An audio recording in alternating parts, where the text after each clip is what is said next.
નમસ્કાર દર્શક મિત્રો, હું છું Pinal. Welcome to beyond the mic, organize by flip2bliss.com.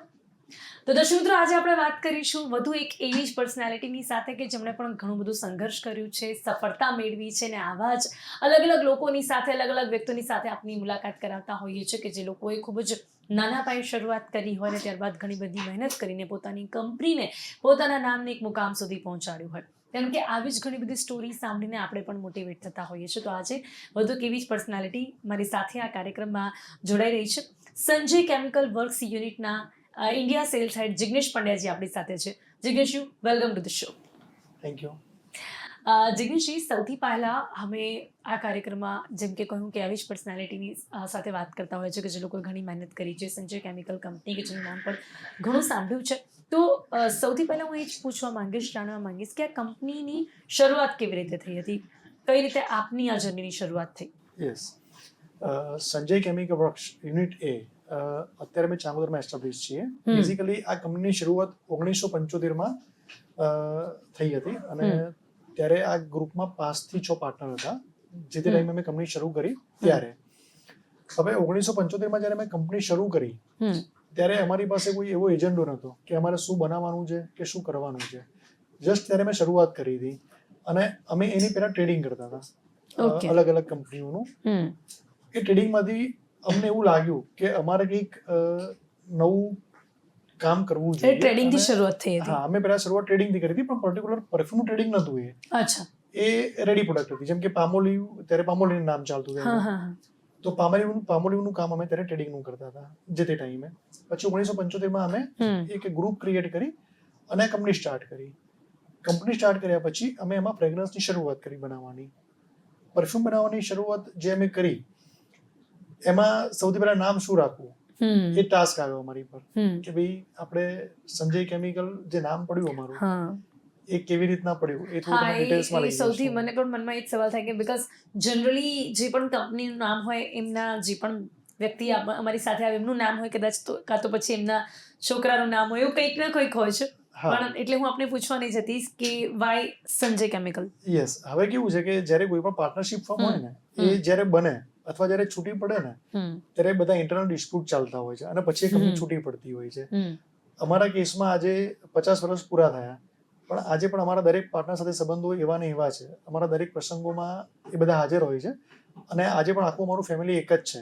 ભલે અમે બિઝનેસમાં અલગ અલગ થયા, અમે અલગ અલગ કંપનીઓ ચાલુ કરી, પણ જે સંબંધો પહેલા અમારા હતા એ સંબંધો આજે પણ અમારા છે. અને એના જ પોઈન્ટથી આપણે જઈશું કે નામ કેવી રીતે પડ્યું. તો સંજય જે નામ હતું એક સોસાયટીનું નામ હતું જ્યાં અમે કામ શરૂ કર્યું. જ્યાં અમારું યુનિટ અમે શરૂ કર્યું ને આજથી 1975માં, એ સોસાયટીનું નામ સંજય હતું અને એના ઉપરથી અમે, એટલે આજે પણ ઘણા લોકો મને સંજય કહે છે, યા મારી ટીમના કોઈ મેમ્બરને સંજય કહે છે અથવા અમારા ઓનરને પણ સંજય કહે છે. એટલે ઘણા લોકોને જ ખબર નથી કે સંજય નામ કેવી રીતે પડ્યું. પણ જે એરિયામાં અમે કામ શરૂ કર્યું, જે સોસાયટીમાં, જે પ્રિમાઇસીસમાં અમે કામ શરૂ કર્યું, એ પ્રિમાઇસીસ જે સોસાયટીમાં હતી એનું નામ સંજય હતું. Very nice. એટલે પછી ત્યારથી લઈને અત્યાર સુધી આપે એ જ નામ રાખ્યું છે, સંજય કેમિકલ્સ. યસ, અને સંજય આજે એક સારી ગુડવિલ બની ગઈ છે માર્કેટમાં. જી બિલકુલ, હવે એક નામ થઈ ગયું છે. 50 વર્ષ કંપનીના આ વર્ષમાં જ પૂરા થયા. 1975 થી કંપની શરૂ થઈ હતી, એટલે 2025માં કંપનીના 50 વર્ષ પૂરા થયા અને આ અમારું 51મું વર્ષ. હા, 50 વર્ષ જૂની અમારી કંપની છે અને આ અમારું 51મું વર્ષ અત્યારે ચાલી રહ્યું છે. શું વાત છે! વેરી બિગ કોંગ્રેચ્યુલેશન્સ અને ઓલ ધી બેસ્ટ. આપ આવી રીતે જ આગળ વધતા રહો. Thank you. જિગ્નેશભાઈ, એની સિવાય હવે થોડુંક બેઝિક આપના વર્કને સમજવા માંગીશું. ટ્રેડિંગથી શરૂઆત કરી પછી પહેલો સવાલ મને એ પણ આવે કે ફ્રેગ્રન્સ બનાવવાનો વિચાર એ પણ કેવી રીતે આવ્યો અને આફ્ટર ધેટ કે લાઈક બેઝિક કામ શું કઈ રીતે થતું હોય છે કંપનીમાં? જ્યારે પરફ્યુમ શબ્દ આવે ને એટલે દરેકના મનમાં એવું છે કે કપડા પર લગાવવાનું પરફ્યુમ અથવા બોડી પર લગાવવાનું પરફ્યુમ. તો અહીંયા હું તમને થોડું ડિટેલ્સમાં સમજાવીશ કે પરફ્યુમ શું હોય છે. જે પરફ્યુમ અમે બનાવીએ છીએ એ જે તમારી રોજિંદી શરૂઆત થાય, સવારથી લઈને સાંજ સુધી તમારા જીવનમાં જે પણ વસ્તુઓ વપરાય છે એ દરેક વસ્તુની અંદર પરફ્યુમ ક્યાંક ને ક્યાંક યુઝ થતી હોય છે. અને એ બધા જ પરફ્યુમ અમે લોકો અમારા ત્યાં ઇન હાઉસ બનાવીએ છીએ. પરફ્યુમ બનાવવા માટે પહેલા એપ્લિકેશન શું છે એ સમજવું પડે. એ સમજ્યા પછી એનું રિસર્ચ થાય. રિસર્ચ એટલે આપણે એને ટેકનિકલ વે ઉપર લઈ જવું પડે કે આપણે શું બનાવવા જઈ રહ્યા છીએ. એ રિસર્ચ કર્યા પછી અમે એનું પ્રોડક્શન કરીએ અને હમ. પ્રોડક્શન કર્યા પછી અને અમે એપ્લિકેશન મોડમાં લઈ જઈએ. ઓકે એટલે- આ બધું જ આપણા ત્યાં હા, થતું હોય છે. બધું ઇનહાઉસ થતું હોય છે. હમ, હું તમને એની થોડી ડિટેલ્સ આપું. હમ, જેમ કે અમારી પાસે ઇક્વિપમેન્ટમાં જઈએ અમે, હમ, તો સંજય કેમિકલ પાસે ઇનહાઉસ લેબ છે. હમ, લેબને હેન્ડલ કરવા માટે અમારે એપ્લિકેશન વાઇઝ કેમિસ્ટ જોઈએ. એપ્લિકેશન્સમાં જે કેમિસ્ટ કામ કરે છે એમને રીડ કરવા માટે એવા હાઈટેક મશીન્સ જોઈએ, જે અમારી હમ. પાસે GCMS મશીન છે, હમ. જે ઇમ્પોર્ટેડ આવે છે. એવી જ રીતના આખી R&D અમારી કમ્પ્લીટ થાય પછી એ પ્રોડક્ટ પ્રોડક્શનમાં જાય. હમ. પ્રોડક્શનમાં અમારી પાસે હાઈટેક રોબોટિક પ્લાન્ટ છે. અમારો જે આખો પ્લાન્ટ છે ઓટોમેટિક પ્લાન્ટ છે. Okay. ઓટોમેટિક પ્લાન્ટથી પરફ્યુમ મેન્યુફેક્ચરિંગ એ કરીએ ક્યાં છીએ. છે? અમારું ચાંગોદર બેઝ ચાંગોદરમાં જ છે. હા. હમ. ટોટલ જો અમે પ્રિમાઇસીસની વાત કરીએ તો ત્યાં અમારી 7,500 વાર જગ્યા છે. એટલે તમે એને ફૂટમાં કદાચ કન્વર્ટ કરો હા, તો 65,000 થી 70,000 સ્ક્વેર ફૂટ જગ્યા થાય. શું વાત છે. Okay okay. અને અગર તમે યાર્ડમાં વાત કરો હમ. તો 7,500 સ્ક્વેર યાર્ડમાં અમારી ફેક્ટરી પથરાયેલી છે અને અમે મલ્ટિપલ કેટેગરીઝમાં અત્યારે કામ કરી રહ્યા છીએ. હમ, હમ, હમ. અત્યારે અમારું લગભગ 15 થી 20 પ્લસ કન્ટ્રીમાં એક્સપોર્ટ પણ અમે કરી રહ્યા છીએ અત્યારે. ઓકે, એટલે ઇન્ડિયાથી એક્સપોર્ટ હા, થાય છે ઇન્ડિયાથી એક્સપોર્ટ કરીએ બીજી છીએ. કન્ટ્રીઝમાં. કેટલી હા. ડિમાન્ડ છે અહીંયાથી એક્સપોર્ટ થાય છે ભારત દેશમાંથી આવા એકચ્યુઅલી આ chemicals ની? લિમિટલેસ પ્રોડક્ટ છે. તમે આમાં જેટલા એફર્ટ લગાવો ને એટલો તમને આની અંદર બિઝનેસ મળે અને એટલી આની અંદર વોલ્યુમ પણ છે, વેક્યુમ પણ છે આની અંદર એટલું. પણ લાઈક જ્યારે ફ્રેગ્રન્સની વાત હોય તો ઘણા બધા લોકો તો આઉટ ઓફ કન્ટ્રીથી એ વધારે પ્રેફર કરતા હોય છે અને આપ એવું કહી રહ્યા છો કે ઇન્ડિયાથી બીજી કન્ટ્રીમાં હા, export થઈ રહ્યું એટલે આપણને ઓલવેઝ ઇમ્પોર્ટેડ બ્રાન્ડનો વધારે શોખ હોય છે. ઓકે. એ બધાને હોય છે, મને પણ હોય હા, કે હું વોચ લાવું તો ઇમ્પોર્ટેડ લાવું કે પેન લાવું તો ઇમ્પોર્ટેડ લાવું. હા. પણ મારી દ્રષ્ટિએ જો જોવા જઈએ હમ. તો ઇન્ડિયા એક એવી સુપર કન્ટ્રી છે કે જે બહુ સારી પ્રોડક્ટો બહુ સારા રેટમાં વર્લ્ડ વાઇડ વેચી રહી છે અત્યારે.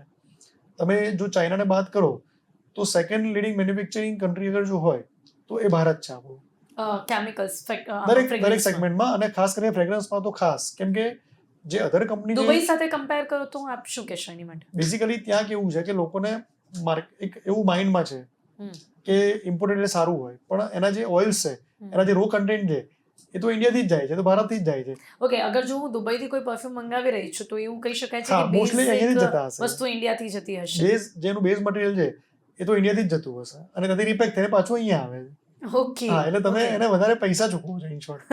ઓકે. એટલે તમારે મેક ઇન ઇન્ડિયા જે આપણે મોદી સાહેબ બી પ્રમોટ કરી રહ્યા છે કે મેક ઇન ઇન્ડિયા, તો આપણે ભારતને જ પ્રમોટ કરવું જોઈએ. અને હું કદાચ ત્યાંના પેકિંગ્સ અને ત્યાં એ બધું વધારે એટ્રેક્ટિવ લોકોને લાગતું હોય હા, શકે હવે કે એ મોડ અહીંયા પણ આવી ગયો છે. હમ, હમ, હમ. તમે જે પૈસા ત્યાં આપો છો એનાથી બહુ ઓછા પૈસામાં તમને એનાથી સારી પ્રોડક્ટ અહીંયા પણ મળી જશે.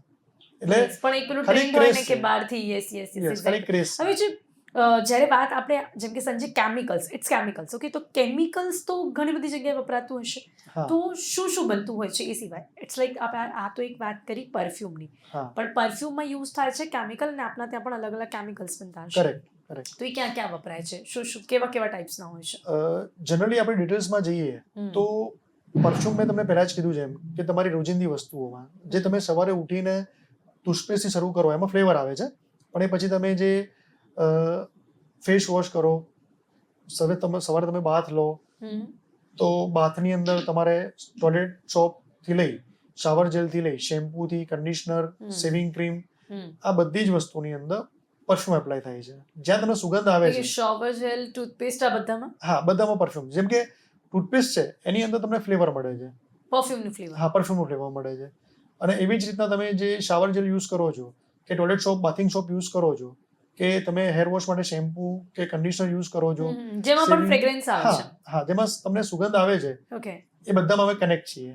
ઓકે, એટલે વેટ ટિશ્યુઝ જેમ અમે યુઝ કરતા હોય છે, હા, પછી કોઈ બી કોસ્મેટિક અમે યુઝ કરે છે, લિપસ્ટિક કે એ બધામાં પણ ફ્રેગ્રન્સ આવે છે, તો Yes, શું એમાં yes. પણ એ હોય છે? દરેક વસ્તુમાં જ્યાં જ્યાં સુગંધ આવે છે ઓકે, ત્યાં અમે કનેક્ટ છીએ. તો એ ફ્લેવર અલગ હોય છે અને પરફ્યુમ અલગ હોય છે. હા, એ બંને ફ્લેવર અને અલગ પરફ્યુમ અલગ અલગ હોય છે, પણ કન્ટેન્ટ મોસ્ટલી 70% સેમ જ હોય છે બંનેના. અને આપના ત્યાં આ બંને બધું જ બનતું હોય છે. જનરલી અમે ફ્રેગ્રન્સ પર વધારે ફોકસ કરીએ Focus છીએ, કરો છો. ફ્રેગ્રન્સ અમે વધારે બનાવીએ છીએ. ઓકે ઓકે, હવે સંજય કેમિકલ્સની વાત કરીએ ને તો જેટલું બધાને ખબર છે, અમને ખબર છે કે જે ગુજરાત સુધી 2002 સુધી ગુજરાત સુધી જ નામ સાંભળ્યું હતું. હા, નાઉ એડેઝ અમે જોઈ રહ્યા છે કે હવે ઇન્ટરનેશનલ કંપની બની ગઈ છે. કરેક્ટ. હાઉ કઈ રીતે પોસિબલ થયું છે? 2002 કેટલી મહેનત લાગી છે હા. આની પાછળ? એક્ઝેક્ટલી. હવે 2002 સુધી એટલા માટે ગુજરાતમાં ફેમસ હતું કે ત્યારે બધા આ જોઈન્ટ વેન્ચર કામ કરતું હતું. પછી બધા પાર્ટનર્સ ધીરે ધીરે આની અંદરથી અલગ થયા અને પછી કમ્પ્લીટલી કંટ્રોલ અમારા હાથમાં આવ્યો. એ કમાન્ડ જ્યારે અમે સંભાળ્યો ને ત્યારે અમે બધું સ્ટડી કર્યું જ હતું પહેલા કે આની બહાર આટલું મોટું માર્કેટ છે, પણ અમારી પાસે એની ઓથોરિટી નથી, એટલે અમે બહાર એને એક્સપ્લેન નહોતા કરી શકતા. જેમ જેમ કંટ્રોલ અમારા હાથમાં આવતા ગયા એમ અમે ધીરે ધીરે ધીરે સંજય કેમિકલને આઉટ ઓફ ગુજરાત લઈ ગયા અને 2002 થી 2018-2020 સુધી અમે એને પેન ઇન્ડિયા પ્રમોટ કર્યું અને બહુ સારો બિઝનેસ પણ અમે ત્યાંથી ગેઇન કર્યો. અમે બહુ સ્ટ્રગલ પણ કરી અને અમને એ સ્ટ્રગલ જે કરી હતી એનું અમને સક્સેસ પણ મળ્યું, કેમ કે અમારી પ્રોડક્ટ, અમારી ક્વોલિટી. વધારે કેવા પડકારો રહ્યા, ચેલેન્જીસ અગર કોઈ યાદ હોય તો? બેઝિકલી કેવું છે કે મેં જ્યારે અમારી જૂની જે ફેક્ટરી હતી એ થોડી અમારી એવા એરિયામાં હતી કે જે પેલી કોમન ચોલ ને તમે અમદાવાદની ચાલ જોઈ જશે, તો એ ચાલીઓની અંદરથી અમારો રસ્તો હતો. તો જ્યારે એક MNC કંપની અમારા ત્યાં પરફ્યુમ સેક્શન માટે આવી તો એને મેં પેલા રિજેક્ટ જ કર્યા કે આટલા ઓછી જગ્યામાં અને આવા એન્વાયરમેન્ટમાં કામ ના થાય. એટલે ત્યારે અમારું એક સપનું હતું કે અમે એક સારી જગ્યામાં જઈશું, ત્યાં સારી ફેક્ટરી બનાવીશું. અને પછી મેં ત્યાં ડેમો પણ આપ્યો બનાવીને કે પરફ્યુમ બનાવવા માટે ફક્ત જગ્યા જરૂરી નથી, અમારા જે એફર્ટ્સ છે એનાથી અમે આ પરફ્યુમ અહીંયા ઇઝીલી રેડી કરી શકીએ છીએ. અને એમની રિક્વાયરમેન્ટ પણ ત્યાં મેં ડેમો આપ્યો એમને, પછી સેટિસ્ફાઈડ થયા અને એ MNC કંપનીએ ત્યારે અમારી જોડે કોન્ટ્રાક્ટ સાઇન કર્યો અને પછી અમારું કામ શરૂ થયું. જિગ્નેશભાઈ, થોડું બેઝિક અગર પરફ્યુમ વિશે જાણવા માંગીએ તો કેવી રીતે બને છે ફ્રેગ્રન્સ આપના ત્યાં? અને ઇનફેક્ટ મને એ પણ જાણવું છે કે જેમ કે આપ આની સાથે જોડાયેલા હશો, ઘણા બધા લોકો પણ હશે, બીજા લાઈક ટેસ્ટર હશે, કોઈ કેમિકલ ટેસ્ટ કરતું હશે, કેવા લોકો આમાં જરૂરી હશે અને એની પાછળ નોલેજ પણ કયું હોવું જોઈએ? ફોર એક્ઝામ્પલ, કોઈ બેઝિક એજ્યુકેશન રિક્વાયરમેન્ટ છે, કોઈ બેઝિક નોલેજ રિક્વાયરમેન્ટ છે આની માટે? યસ. હવે આ જે પોઈન્ટ તમારો જે ટેકનિકલ પોઈન્ટ આવે છે, ટેકનિકલ પોઈન્ટમાં જે પરફ્યુમ બને છે કેવી રીતના, તો જ્યારે તમારે કોઈ પણ વસ્તુ બનાવવી હોય ને ત્યારે તમારે એની R&D કરવી પડે, પહેલા એનું રિસર્ચ કરવું પડે. રિસર્ચ કર્યા પછી એ પ્રોડક્ટ જ્યારે ફાઇનલ થાય ને પછી એ પ્રોડક્શનમાં જાય. હવે પરફ્યુમની જે પ્રોસેસ છે ને એની અંદર 2 ટાઈપના ઇન્ગ્રેડિયન્ટ્સ યુઝ થતા હોય છે. એક નેચરલ ઇન્ગ્રેડિયન્ટ હોય અને એક હોય સિન્થેટિક ઇન્ગ્રેડિયન્ટ્સ. જે નેચરલ છે જેમ કે લેમન ઓઇલ છે, ઓરેન્જ ઓઇલ છે, પેચોલી ઓઇલ છે, લવેન્ડર ઓઇલ છે, રોઝમેરી ઓઇલ છે, આ જે બધા કન્ટેન્ટ જે છે એ બધા નેચરલ ઇન્ગ્રેડિયન્ટ થઈ ગયા. અને એવી જ રીતના અમુક સિન્થેટિક બ્લેન્ડ આવતા હોય છે. અને એક સિમ્પલ ભાષામાં કહીએ ને તો બ્લેન્ડિંગ કહેવાય. પરફ્યુમ જે બનાવવું ને એને બ્લેન્ડિંગ પ્રોસેસ કહેવાય. એટલે એક ફોર્મેશન્સ રેડી થાય. જેમ કે મારે ગુલાબનું પરફ્યુમ બનાવવું છે, રોઝની ફ્રેગ્રન્સ બનાવવી છે મારે, તો રોઝની ફ્રેગ્રન્સ બનાવવા માટે શું કરવું પડે કે એના મોલિક્યુલ્સ મારે ભેગા કરવા પડે અને એનો એક બ્લેન્ડ મારે રેડી કરવો પડે. એટલે અમારી જે પ્રોસેસ છે એ કોઈ પણ રીતે હાર્મફુલ નથી એન્વાયરમેન્ટને લઈને, કે અમારે કોઈ પ્રાણી ઉપર આનું કોઈ રિસર્ચ નથી કરવાનું હતું કે એનાથી કોઈ એન્વાયરમેન્ટને પોલ્યુશન કે એવું કંઈ થતું નથી અમારી પ્રોડક્ટથી. એટલે અમારી કમ્પ્લીટલી જે સિસ્ટમ છે આખી પોલ્યુશન ફ્રી, એન્વાયરમેન્ટને બિલકુલ નુકસાન ના કરતી અમારી પ્રોસેસ છે. આપની કંપની બેઝિકલી સૌથી વધારે ફ્રેગ્રન્સ ઉપર જ કામ કરે છે અને એની માટેનું આખું ઇન્ફ્રાસ્ટ્રક્ચર કેવું છે? હવે ઇન હાઉસ અમારી પાસે લેબોરેટરીઝ છે અમારી પોતાની, ત્યાં અમારી પાસે એપ્લિકેશન્સ વાઇઝ કેમિસ્ટ છે, હાઈટેક GCMS મશીન છે જે ટેકનિકલ વર્ક કરે. એ સિવાય લેબમાં જે બીજા બધા ઇક્વિપમેન્ટ જોઈતા હોય, જેમ કે સર્ટિફિકેટ ઓફ એનાલિસિસ, જે પ્રોડક્ટ રેડી થાય એનું સર્ટિફિકેટ ઓફ એનાલિસિસ બનાવવું પડે, એ મશીન્સ અમારી પાસે છે. ક્વોલિટી કંટ્રોલના જે પણ મશીનરીઝ લાગુ પડતા હોય એ અમારી પાસે ઇન હાઉસ અવેલેબલ છે. આ બધી થઈ રિસર્ચની વાત. રિસર્ચની વાત પૂરી થયા પછી જ્યારે પ્રોડક્શનમાં જાય તો પ્રોડક્શન અમે જેમ કે કોસ્મેટિકમાં કામ કરીએ છીએ તો ત્યાં હાઇજીનિટીનું બહુ ઇમ્પોર્ટન્સ હોય છે, બરાબર છે. તો હાઇજીનિટી મેન્ટેન કરવા માટે અમે રોબોટિક પ્લાન્ટ રેડી કરેલું છે. તો અમે રોબોટિક પ્લાન્ટથી કામ કરીએ છીએ કે જ્યાં તમારે હાથ ક્યાંય લગાડવાનો આવતો નથી, જેનાથી 100% હાઇજીનિટીને મેન્ટેન થાય છે.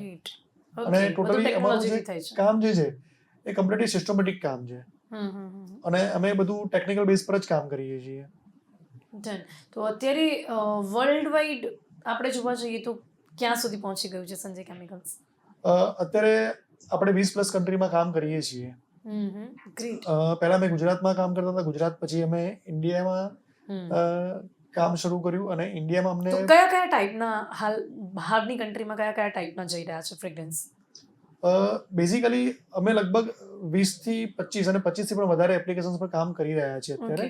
જેમ કે તમને ડિટેલ્સમાં કહું તો ફાઇન ફ્રેગ્રન્સ, જે ડિઓડ્રન્ટ અને એપરલ પરફ્યુમમાં યુઝ થાય, સોલિડ પરફ્યુમમાં યુઝ થાય.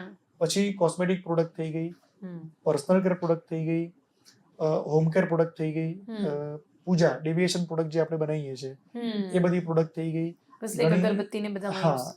પછી ફાર્મા પ્રોડક્ટ્સમાં પણ અમારી પ્રોડક્ટ જાય છે, હેર કેર પ્રોડક્ટમાં અમારી પ્રોડક્ટ જાય છે. અને આવી ઘણી બધી પ્રોડક્ટ છે કે કદાચ તમે ગુલાલ વાપર્યું હશે એમાં પણ અમે ફ્રેગ્રન્સ આપીએ છીએ. એટલે જો અમે આમ એપ્લિકેશન વાઇઝ અમારી ઇન્ડેક્સ બનાવવા જઈએ ને તો એ મોટી ડિક્શનરી બની જાય. તો આ અલગ અલગ ટાઈપની ફ્રેગ્રન્સ હોય છે. એક જે ઇન્ડસ્ટ્રીયલ પરફ્યુમ સાંભળ્યું છે એ શું હોય છે? ઇન્ડસ્ટ્રીયલ પરફ્યુમ લાઈક મને એક્ઝેક્ટલી નથી ખબર કે શું હોય છે, બટ હા ઘણીવાર સાંભળ્યું છે કે ઇન્ડસ્ટ્રીયલ પરફ્યુમ બી હોય છે. એ શું હોય છે? ઇન્ડસ્ટ્રીયલ પરફ્યુમ એટલે એવું છે કે અમે જે પ્રોડક્ટ આપીએ છીએ ને એ આમ અમારા એન્ડથી ફિનિશ પ્રોડક્ટ છે, પણ જેને અગરબત્તી બનાવવી છે, જેને સાબુ બનાવવો છે, એના માટે ફિનિશ પ્રોડક્ટ નથી, એના માટે એ રો મટીરિયલ્સ છે. એટલે એનું નામ ઇન્ડસ્ટ્રીયલ પરફ્યુમ છે. જેમ કે તમે તમારી રોજિંદી જે પણ વપરાશની વસ્તુઓ છે, કોસ્મેટિક છે, તો કોસ્મેટિકમાં તમે કોઈ પણ પ્રોડક્ટ વાપરો છો તો એની અંદર જે ફ્રેગ્રન્સ વપરાય છે એ અમે એને સપ્લાય કરીએ છીએ કે જે ફિનિશ પ્રોડક્ટ બનાવે છે. જેમ કે શેમ્પુ, તો શેમ્પુ બનાવનારને અમે અમારી પ્રોડક્ટ આપીએ છીએ. એટલે એની માટે રો મટીરિયલ છે, એને યુઝ કરશે અને પછી એનાથી એ પ્રોડક્ટ બનશે. એક્ઝેક્ટલી. એના કારણે એમાં ફ્રેગ્રન્સ આવશે. એટલે એને ઇન્ડસ્ટ્રીયલ ફ્રેગ્રન્સ કહેવાય છે. તો પછી તો અમે લોકો ઘણા બધા જે પરફ્યુમ્સ, અમે લોકો જે ઘણા બધા જેમ કે શેમ્પૂઝ યુઝ કરતા હોઈશું, પછી બીજું પણ કોસ્મેટિક યુઝ કરતા હોઈશું, કે પછી એના સિવાય જે અમારું કન્ડિશનર છે એમાં પણ આપની પ્રોડક્ટ્સ રહેતી હશે. એટલે તમે જે વાત કરી ને શેમ્પૂની, તો હવે તમે હેર કેર પ્રોડક્ટ લગતી વાત કરીએ ને તો સૌથી પહેલા આવે શેમ્પુ પછી આવે કન્ડિશનર પછી આવે હેર સિરમ પછી આવે હેર માસ્ક આવે, પછી હેર ઓઇલ આવે. એટલે ખાલી એક હેરની પ્રોડક્ટમાં જ સમજો કે મલ્ટિપલ કેટેગરીઝ છે. એ બધામાં પરફ્યુમ જાય. બરાબર છે. અને દરેકનું ટેકનિકલ પેરામીટર હોય છે. શેમ્પુ શું કામ કરે છે? હેરને વોશ કરે છે. કન્ડિશનર સ્મૂથિંગનેસ આપે છે. જે એનું હેર સિરમ કહીએ છીએ તો જે તમારા હેર બ્લોક થતા હોય એને રિડ્યુસ કરીને એને ફ્લો આપે છે. પછી માસ્ક છે તો એને પ્રોક્યોર કરે છે. હેર ઓઇલ છે તો એ તમારા હેરને સ્ટ્રેન્થ આપે છે. તો જિગ્નેશભાઈ, એમ તો આપનો આ બિઝનેસ છે, બટ સ્ટીલ એક જેન્યુઅન, એક ઓનેસ્ટ આન્સર આપની પાસેથી જાણવા માંગીશ. શું આ હાર્મફુલ નથી હોતું? ચલો બોડી સ્પ્રે અને પરફ્યુમમાં તો કદાચ આ હાર્મફુલ ન હોય, but when it comes to shampoo, એટલે વાળમાં અપ્લાય થાય, કોસ્મેટિક હોય, તો એમાં જ્યારે આ યુઝ થતું હોય તો એ હાર્મફુલ નથી હોતું? ના, તમે જે પ્રશ્ન પૂછ્યો બહુ સારો પ્રશ્ન છે અને દર્શકોને પણ આનો બહુ સરસ આપણે આન્સર આપીશું. બેઝિકલી કેવું છે આની અંદર કે જે પણ પ્રોડક્ટ આપણે વાપરીએ છીએ ને એ એક ગવર્મેન્ટની ગાઈડલાઈન હોય છે. એલર્જન ફ્રી અને ઇફ્રા સર્ટિફાઈડ, આ બે ગવર્મેન્ટે ગાઈડલાઈન ડિક્લેર કરેલી છે. જે તમારી સ્કિન પર એલર્જી ક્રિએટ કરે છે અથવા તમારી સ્કિનને નુકસાન કરે છે એ ગવર્મેન્ટે પહેલા જ બેન કરેલી પ્રોડક્ટ છે કે આ તમે વાપરી શકતા નથી. એટલે આપણે એને વપરાશમાં લેતા જ નથી. બરાબર છે. જે કેમિકલ્સથી કે જે ઇન્ગ્રેડિયન્ટ્સથી કે જે મોલેક્યુલ્સથી આપણે ફ્રેગ્રન્સ ડેવલપ કરીએ છીએ એ કમ્પ્લીટલી સાયન્સ સર્ટિફાઈડ પ્રોડક્ટ છે. એટલે એવું તમારી શરીરને કે એન્વાયરમેન્ટને કે ક્યાંય પણ કોઈ પણ રીતે એ નુકસાન નથી કરતું. કદાચ સપોઝ તમે ક્યારેક કોઈ વસ્તુ ઈટ પણ કરી ગયા તો તમને એનાથી એવું કોઈ નુકસાન નહીં થાય. હા, તમારે થોડો ટાઈમ તમને એવું હાર્મફુલ નથી હોતું પ્રોડક્ટ. ઓકે. હવે વાત જ્યારે પરફ્યુમ્સની આવે છે તો એમાં પણ અલગ અલગ ટાઈપ છે. બોડી મિસ્ટ હોય છે, બોડી સ્પ્રે હોય છે, પરફ્યુમ હોય છે. અમને તો એટલી જ ખબર પડે છે કે કઈ રીતનું છે ને એ પરથી અમે બાય કરી લેતા હોય છે, પણ ટેકનિકલી આપની પાસેથી જાણવા માંગીશ કે આ બધું અલગ અલગ કેવી રીતે હોય છે. ટેકનિકલી પોઈન્ટ એવો છે આની અંદર કે તમે જેમ સમજ્યા તો દરેક જે પણ પબ્લિક છે ને એવું જ લાગે છે કે પરફ્યુમ એટલે કપડા પર લગાવવાનું, બસ ત્યાં એન્ડ આવી ગયો, પછી આગળ કશું ના હોય. પણ અમારી શરૂઆત અહીંયાથી જ થાય છે. જેમ જેમ એપ્લિકેશન બદલાય ને એમ એની R&D બદલાય અને R&D બદલાય એમ એને બનાવવાની પ્રોસેસ બદલાય. બરાબર છે. સિમ્પલ તમને વસ્તુ સમજાવું, તમે જે કપડા પર પરફ્યુમ લગાવો છો એ તમને કપડા પર લાગ્યા પછી હવાથી સુગંધ આપે છે. જેમ એર ફ્લો જાય એવી રીતે તમને સુગંધ આપે છે. બરાબર છે. તમે અગરબત્તી પ્રગટાવો છો તો અગરબત્તી તમને સળગીને સુગંધ આપે છે. જી. તમે કપડાં વોશ કરો છો તો એ તમને વોશિંગ ટાઈમ સુગંધ આપે છે. અને હવે નવું લેટેસ્ટ આવ્યું એની અંદર કમ્ફર્ટ કે જે આફ્ટર વોશ તમને સ્મેલ આપે, બરાબર છે. તો જેમ જેમ એપ્લિકેશન બદલાશે ને એવી રીતના પરફ્યુમનું ડેફિનેશન પણ બદલાશે, બરાબર છે. જેમ કે આપણે વાત કરીએ એપ્રલ પરફ્યુમ, તો એપ્રલ પરફ્યુમ જે છે ને એ કપડા પર યુઝ થાય છે. પછી આવે છે એની અંદર બોડી પરફ્યુમ. બોડી પરફ્યુમનું બીજું નામ ડિયોડરન્ટ પરફ્યુમ પણ છે. તો એ જે પરફ્યુમ છે એ બોડી પર એપ્લાય થાય છે. એની અંદર આવે છે સોલિડ પરફ્યુમ, જે બોડી પરફ્યુમનો બીજો પાર્ટ છે. જેમ કે તમને ગેસ બેઝ વસ્તુ નથી ગમતી તો એની અંદર આવે છે સોલિડ પરફ્યુમ. જે સોલિડ પરફ્યુમ આવે છે એ વેક્સ બેઝ પ્રોડક્ટ છે કે જે મોઇશ્ચરાઇઝનું કામ પણ કરે છે, વેક્સથી એ મેક બને છે. પછી આવે છે આપણે પરફ્યુમમાં બોડી મિસ્ટ આવે છે જે વોટર બેઝ કન્ટેન્ટથી બને છે. એટલે આથી તમારા પર્સનલ જે તમે બોડી પર યુઝ કરો છો એની વાત થઈ. એવી રીતના કોસ્મેટિક પ્રોડક્ટ આવે છે. કોસ્મેટિકમાં આટલી જ બધી રેન્જ હોય છે કે તમે ફેશિયલ કિટ યુઝ કરો છો કે તમે સનસ્ક્રીન લોશન યુઝ કરો છો, મોઇશ્ચરાઇઝ ક્રીમ યુઝ કરો છો. આવી રીતના મલ્ટિપલ ક્રીમ આવતી હોય છે. ઓકે. અને આ બધામાં પણ એ યુઝ થતો હશે? હા, બધામાં પરફ્યુમ યુઝ થાય છે. ઓકે. હવે છે ને ઘણા બધા લોકોને મનમાં એવું થતું હોય કે સૌથી વધારે ફ્રેગ્રન્સ મારામાંથી આવે, એટલે best perfume according to you કયું છે? કઈ રીતે આપણે સિલેક્ટ કરી શકીએ છીએ? અમે લોકો જનરલી કેવી રીતે સિલેક્ટ કરી શકીએ છીએ? અહીંયા આપણો ઇન્ડિયાનો ટેસ્ટ થોડો બીજી બધી કન્ટ્રી કરતા અલગ છે. જનરલી આને આપણે ફાઇન ફ્રેગ્રન્સ કહીએ છીએ. જે ફાઇન ફ્રેગ્રન્સ વર્ડ્સ જે છે ને એનું નામ જ ફાઇન છે, બરાબર. તો એમાં ફાઇનનેસ ક્યારે આવે? જ્યારે સુથિંગ હોય ત્યારે આવે, બરાબર. હવે લોંગ લાસ્ટિંગ તમારી જે રિક્વાયરમેન્ટ છે ને ત્યાં પછી ફાઇન વર્ડ્સ આપણે યુઝ ના કરી શકીએ, કેમ કે ત્યારે જ સ્ટે કરી શકે કે જ્યારે એટલો ફાઇન ના હોય. કેમ કે ફાઇન ફ્રેગ્રન્સ તો જ તમને ગમશે કે ફાઇન હશે, બરાબર છે. એટલે લોંગ લાસ્ટિંગ પરફ્યુમ અમે પણ બનાવીએ જ છીએ અત્યારે. એમાં પછી તમારે ડોઝેસ વધારવો પડે. જે કન્સન્ટ્રેટ ઓઇલ હોય એના ડોઝેસ વધારવા પડે. પણ આ જે લોંગ લાસ્ટિંગ ફ્રેગ્રન્સ છે એ ઇન્ડિયામાં જ ચાલે છે વધારે પડતા, અથવા આફ્રિકન કન્ટ્રીમાં વધારે ચાલે છે. બાકી યુએસ UK બેઝ કન્ટ્રીઝ જે છે ત્યાં એ લોકોને 2-3 કલાકથી વધારે લાસ્ટિંગ નથી જોઈતું હોતું. એને ફાઇનની કેટેગરીમાં ગણતા જ નથી. શું કારણ છે? કારણ કે જનરલી તો ઇન્ડિયામાં લોકોને એવું હોય છે કે વધારે લોંગ લાસ્ટિંગ પરફ્યુમ કયું છે એવું જ આપણે કહેતા હોઈએ છીએ. તમે પરફ્યુમ તમારા રિફ્રેશિંગ મૂડ માટે યુઝ કરો છો, તમારા માઇન્ડને તમારે રિફ્રેશ કરવું છે, બરાબર છે. હવે જો એ વસ્તુ 24 કલાક સ્ટે કરશે તો તમને રિફ્રેશ કેવી રીતે જોઈશે અને રિફ્રેશ તમને કેવી રીતે લાગશે? એટલે જનરલી એ રિફ્રેશિંગ મૂડ પર જવું હોય તો એનું લાસ્ટિંગ એટલું જ હોવું જોઈએ કે તમને દર 2-4 કલાકે એક નવી ફિલિંગ આપે, તો તમને રિફ્રેશ કરતું રહે. તમે જે એટમોસ્ફિયરમાં છો. આપ જે સંજય કેમિકલ્સમાં બનતું હોય છે એમાં એવું તો કંઈ ધ્યાન નથી રાખવામાં આવતું કે લોંગ ટાઈમ માટે કયું છે? ઇટ અપ્સ ટુ લાઈક એ તો રો મટીરિયલ આપવામાં આવે છે, પછી એ આગળ કામ કરવામાં ના, એ અમારા સ્કોપમાં એ વસ્તુ લાગુ પડે. તમારામાં પડે છે. હા, કે એમને ખબર જ છે કે માર્કેટ શું માંગશે. એટલે જે આગળ જે રીપેકર છે કે જે મેન્યુફેક્ચરર છે એનો બેઝ તો અમે જ છીએ. એટલે અમારી પ્રોડક્ટ જેટલી સારી હશે એટલી જ એમની પ્રોડક્ટ સારી બનશે. અગર લોકોને કહેવા માંગો કે કઈ રીતે અમે સ્ટીલ અમારે લોંગ લાસ્ટિંગ જોઈતું હોય તો કઈ રીતે આપણે નક્કી કરી શકીએ છીએ? હાઉ લાઈક અમે કઈ રીતે ડિસાઈડ કરી શકીએ છીએ કે આ લોંગ લાસ્ટિંગ હશે? જે અમારો કોન્સન્ટ્રેટ ઓઇલનો જે પાર્ટ છે એ પાર્ટના ડોઝેસ અમારે વધારવા પડે. એ પાર્ટના ડોઝેસ વધારો તમે એટલે તમને એનું લાસ્ટિંગ વધારે મળવા માંડે. ઓકે. અને પ્રોડક્ટ રીતે સારી બને પછી એમાં. Okay, nice. તો સંજય કેમિકલ્સનું ફ્યુચર પ્લાન શું છે? હવે અત્યારે તો ઘણું બધું અમે સાંભળી લીધું છે કે વર્લ્ડ વાઇડ હવે ફેમસ છે, ગુજરાતથી પણ ઘણું આગળ નીકળી ગયા છે, આટલી બધી કન્ટ્રીઝમાં એક્સપોર્ટ કરી રહ્યા છો. ફ્યુચરમાં શું પ્લાન છે જીનિશ? તમે દરિયો જોયો હશે, તમે પાણીનો દરિયો જોયો હશે, બરાબર છે. આ એક સમુદ્ર જ છે પણ આ પરફ્યુમનો સમુદ્ર છે. આની અંદર એટલું બધું કામ છે કે તમે કદાચ 24 કલાક કામ કરો, તમારી ટીમ 24 કલાક કામ કરે તો પણ આનો એન્ડ નથી.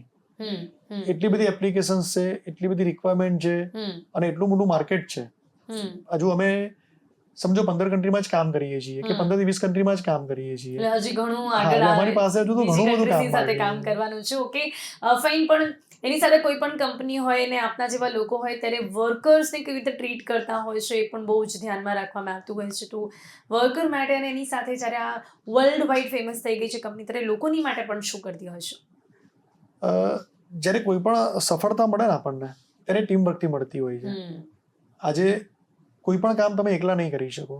તમારી પાછળ તમારી ટીમ હશે તો જ તમને સક્સેસ મળશે અથવા તમે તમારા એક લેવલ સુધી પહોંચી શકશો. આજે એવી રીતે અમે જ્યાં લેવલે પહોંચ્યા તો અમે ટીમ વર્કથી જ પહોંચ્યા છીએ. એમાં તમે જે વર્કર્સની વાત કરી ને તો એ પણ એનો પણ એટલો જ પાર્ટ છે કે જે અમારા વર્કિંગનો પાર્ટ છે. બરાબર છે. આજે એ પ્રોડક્શન કરે છે તો અમે પ્રોડક્ટને બનીને વેચી શકીએ છીએ. એટલે અમારા માટે પણ એટલું જ મહત્વ એનું પણ છે કે જો અમારા ક્લાયન્ટનું છે કે જે અમારી બીજી બધી ટીમનું છે. બરાબર. એટલે અમે બહુ બેઝિક લેવલથી ચાલીએ છીએ અને અમે પણ અમારા વર્કર્સનું એટલું જ ધ્યાન રાખીએ છીએ કે એમને કંઈ તકલીફ ના પડે અને એ પણ એક સ્મૂથલી લાઈફ જીવી શકે અને એમની જે જીવન જરૂરી વસ્તુઓ કેવી રીતે ફૂલફિલ કરી શકશે એ બધા મૂડ ઉપર અમે વિચારીને જ કામ કરીએ છીએ અને એ રીતે જ અમે સ્ટાફને પણ એપોઇન્ટ કરેલો છે. ઓકે. અમે જ્યારે ગોમતીપુરમાં અમારી જૂની ફેક્ટરી ગોમતીપુરમાં હતી. અચ્છા. તો અમે અત્યારે ગોમતીપુરથી સ્વિચ ઓવર થઈને ચાંગોદરમાં આવ્યા. અમારું નવું યુનિટ જે છે એ ચાંગોદરમાં અમે સ્ટાર્ટ કર્યું. હવે ગોમતીપુરથી ચાંગોદરમાં નવો સ્ટાફ મળી જ જવાનો હતો. ઓકે. પણ તમે જૂના સ્ટાફને પણ અહીંયા લોકોની માટે ખાસ જો હા ત્યારે બી મારા આ છે આપની કંપનીનું નામ કે સંજયભાઈ નીકળે છે. જિગ્નેશભાઈ શું કહેશો? લોકોની માટે શું કરી રહ્યા છો ખાસ? બેઝિક અમે અમારા સ્ટાફને માઇક્રો લેવલથી જોઈએ છે કે એમને શું જરૂર છે અમારી, અમે કે અમને હેલ્પફુલ થઈ શકીએ છીએ. મેં તમને કીધું ને કે જેવી રીતના ગોમતીપુરથી અમે અમારો સ્ટાફ કેરી કરીને અહીંયા લાવીએ છીએ તો અમે એમના માટે આવવા જવા માટે અમને ટ્રાન્સપોર્ટની વ્યવસ્થા અમે આપીએ છીએ. અમારી પર્સનલ ગાડીઓ અમે ત્યાં મૂકેલી છે. ઓકે. પ્લસ અમે જે ટાઈમિંગ અવર્સ હતો અમારો પહેલા વર્કિંગ અવર્સ એ મેં ઓછો કર્યો અત્યારે કેમ કે ટ્રાન્સપોર્ટેશન એમનો ટાઈમ વધારે જાય છે. આ તો આપણા તેના વર્કરની વાત થઈ. આઈ વોન્ટ ટુ નો કે સમાજ માટે લોકોની માટે આ કંપની કંઈક કરી રહી છે. હા, બેઝિકલી કેવું છે કે અમે જે ચેરિટી કરીએ છીએ તો અમે ઓન કેમેરા એ નથી કરી શકતા કે અમે નથી કરી. Okay okay. એટલે ઘણું બધું સારું કામ કરી રહ્યા છો પણ હા એ જેમ કે હવે કોવિડ જ્યારે આવ્યો તો અમારી જે ફેક્ટરી હતી પેલા ગોમતીપુર એક ચાલીની અંદરથી રસ્તો હતો ને ત્યાં અમે જતા હતા. તો હવે ત્યાં કેવું હતું કે પેલા રિક્ષા ડ્રાઈવર અને ટેમ્પો ડ્રાઈવર ને એવી બધી પબ્લિક ત્યાં રહેતી હતી. કોવિડમાં તમને ખબર જ છે કે બધું બંધ થઈ ગયું હતું તો અર્નિંગનો કોઈ સોર્સ હતો જ નહીં એ વખતે. તો અમે ત્યારે એક રાશન કીટ બનાવી અને બધા એરિયામાં અમે ત્યાં ડિસ્ટ્રીબ્યુટ કરી. પછી અમે ફ્રેગ્રન્સની જોડે સેનિટાઈઝર પણ એ વખતે બનાવતા હતા. શું વાત છે. અને જેની સૌથી વધારે ત્યારે જરૂર હતી ને આવી જ રીતે જ્યારે પણ લોકોને કંઈક મદદ પડે ત્યારે પણ સંજય કેમિકલ્સ કંપની લોકોની માટે ઊભી રહે છે. આપની સાથે વાતો કરતા કરતા સમય ક્યાં ખત્મ થયો ખબર નથી પડી પણ સ્ટીલ આપની આ જે સક્સેસ જર્ની છે તેના વિશે જાણીને ખૂબ જ સારું લાગ્યું. આઈ હોપ કે આ સાંભળીને ઘણા બધા લોકો પણ ઇન્સ્પાયર થયા હશે. તો સમય અહીંયા સમાપ્ત થાય છે.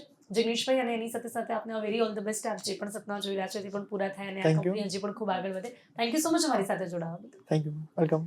તો દર્શક મિત્રો, બિયોન્ડ ધ માઇક આ કાર્યક્રમમાં અત્યારે બસ આટલું જ. ફરીથી મળીશું આવા જ લોકોની સાથે આપની મુલાકાત કરતા રહીશું. ત્યાં સુધી રજા આપશો. નમસ્કાર.